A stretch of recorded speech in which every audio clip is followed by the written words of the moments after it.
Hey, Rebel Rouser. I'm Alan Voivod, and this is Star Wars 7 by 7 So right now, the numbers for Solo: A Star Wars Story aren't trending that well. This is not an official Scoundrel Business episode. That'll be coming tomorrow.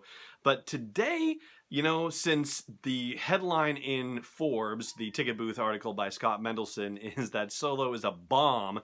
Ooh, I mean, that's seriously tough language, but hey, if there is anybody I trust as far as interpreting the box office tea leaves, it's got to be Scott Mendelson. So, based on the fact that we are looking at a comparatively low performance when you're looking at expectations for what the film was going to do, well, there's got to be some reasons for it. And a lot of people have been talking about a lot of reasons, but, what's really actually the very likely reason? Well, I've got 7 of them, and I'm ranking them in order of least likely to most likely. So let's dive in with those. We'll start with number 7, which is bad PR from people who are skewing the audience scores on various websites like Rotten Tomatoes or IMDb or that sort of thing.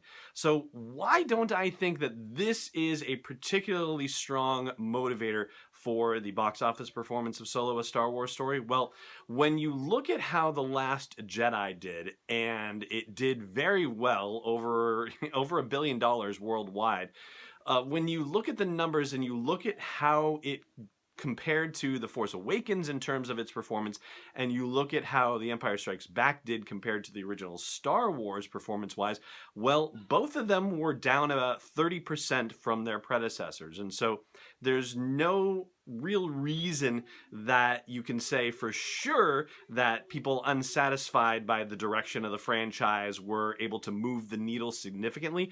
There's no evidence of it. There's certainly evidence that they can move a media needle, but not necessarily evidence that they can move a box office needle. So that's why I'm putting that at number 7 of 7 on my list. My 6th most likely reason is also a bad PR reason, and it's bad PR around the troubles with the production, specifically the change of directors from Lord and Miller to Ron Howard.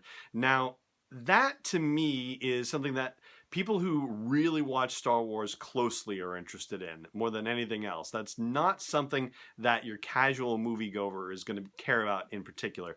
And it's just going to be one piece of the overall media narrative, and that'll factor in to a reason that seems more likely to me later on in our discussion here. But for right now, yeah, I don't think any publicity, good or bad, over the director change is really driving the box office situation. Number 5 on our list is something that some people who like Star Wars are talking about, and, I don't think it's another casual moviegoer thing. It's the idea of no one asking for this film. So a couple of episodes ago, when we were talking about the idea of a Scoundrels cinematic universe potentially in the offing, one of the things I flagged for you is that, there's a meme that often goes around that says, who do you want to see get his own spin-off movie? And it usually pictures Boba Fett and Yoda and Obi-Wan Kenobi and Darth Maul. And those are the big 4 that people are talking about and thinking need a movie. And obviously that list does not include Han Solo. So you go back to the conversation that we talked about that Ron Howard told to Chris Taylor in the Mashable article about how Larry Kasdan and Kathleen Kennedy and George Lucas were talking about what movies would really excite the fans, and so maybe they don't have as solid a bead on what movies would excite the fans as they might have hoped. But I would say that there are more likely reasons for Solo's performance at the box office than the no one's asking for it idea. The 4th most likely reason is the conventionality of the movie, or, the stakes that are in play. As opposed to the saga movies where the fate of the galaxy is in play, or even Rogue One where technically the fate of the galaxy is in play because it's about the most important event that led up to the most important event in Star Wars cinematic history, which is the stealing of the Death Star plans that made the first movie possible and made the success of the Rebel Alliance possible. Well, those are as big a stakes as you can ask for. As far as Solo: A Star Wars Story goes, it's an origin story, and there are no huge stakes in the movie by comparison. So there's not as much of a drive or a motivation for people to go see, oh my gosh, what is going to happen in this galaxy? So as far as a space opera goes, well, there's not a lot of operatic stuff at stake. And so you could say that that would suppress even potentially a casual moviegoer who knows Star Wars, who has seen Star Wars, who wouldn't count himself or herself as a fan specifically, or a diehard, or any other, description of somebody really committed to Star Wars that you want to throw out there. Somebody who knows that, okay, yeah, maybe this isn't as big of a movie with as big of a scale as the rest of them, and so maybe I'm not in so much of a rush. Okay, so that could factor in as well. So now we get to the top 3 reasons, and these are the ones that I think are the most likely, and to some degree they kind of play in with each other. So number 3 on the list is its release date. As opposed to the last 3 Star Wars movies that all came out just before Christmas, this time it came out on Memorial Day weekend, and so it has a lot more competition comparatively than any of the 3 previous movies did. So that's number 1. And number 2, as part of this whole thing, Memorial Day weekend generally doesn't trend very well in terms of box office performance. It's actually kind of suppressed by the fact that, oh my gosh, this is sort of the first inaugural weekend of summer. Yeah, I know it's not summer, but you know what I mean. Like, now it feels like summer. It's the first long weekend. You're getting the barbecue grills out. You're going out for long weekends and all this sort of thing. You're getting outdoors because, it hasn't been great outdoor weather otherwise, or, you know what I mean. There are a lot of reasons why you don't necessarily go see a movie on Memorial Day weekend. And this movie is actually the biggest Memorial Day weekend opening in 4 years. So, I mean, it did pretty well, but considering that it has a competition in the name of Deadpool, right, and other things, Infinity War is still actually pulling strong at the box office as compared to, say, every other Star Wars movie in the last 3 years where there was no competition to the box office whatsoever.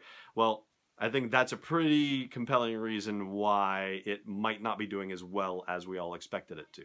Then you have the second reason, which sort of ties into this, and that's the early embargo release. So as opposed to the last 3 movies where there were also secrets to keep as well, this movie was released for embargo and for reviews then being published a week earlier than the other 3 movies that came out. So there's been a whole week to talk about Star Wars stuff prior to its actual release, an additional week. And so, that kind of lets the fire sputter a little bit, if you will. And it also, I guess, lets a negative narrative on reviews and whatnot to catch hold. And so the fact that this was not as good of a Star Wars movie in terms of the critics' reviews, well, that early embargo date gives it time for that negative news to sink in, right? If the reviews for The Last Jedi or The Force Awakens or for Rogue One had been on a level of where Solo is, then those reviews only being released 3 days before the movie's premiere, well, yeah, maybe the narrative doesn't take hold and it has a stronger weekend.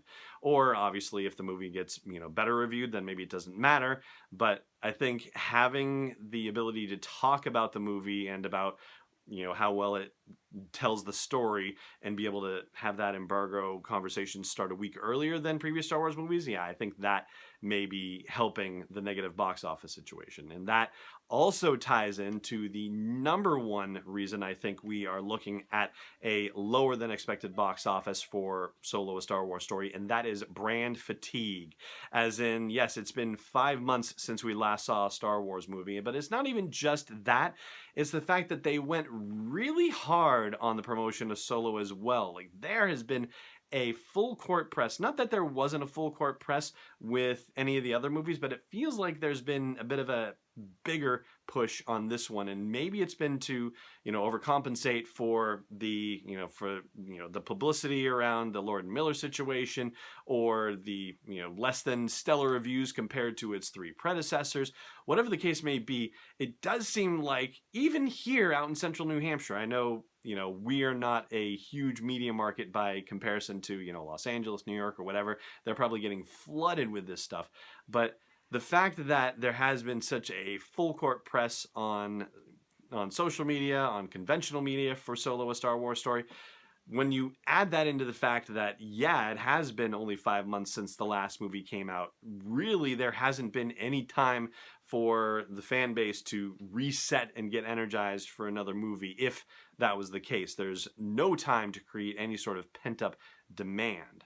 And it really does test the theory that, we've operated on in this podcast for quite a while, which is that one of the things that makes Star Wars so special is the notion of scarcity, that there haven't been too many movies. And now, I think it's awesome that we've had 4 movies in the space of 3.5 years, but maybe not everyone thinks that's the case. And maybe Solo isn't necessarily the answer to fully test that theory. I mean, if the reviews had been as strong as the 3 movies previous, then maybe we wouldn't be talking about a brand fatigue situation. But I think we really do have to bring it in play for the situation as we face it now. And so that is going to do it for my look at the top 7 reasons why Solo: A Star Wars Story is underperforming compared to expectations at the box office. Over on the audio version of the podcast, I'm going to do Last Jedi Trivia. That's at sw7x7.com/iTunes or wherever you like to listen to podcasts. But in the meantime, it just remains for me to say thank you so much for watching, and may the Force be with you wherever in the world you may be.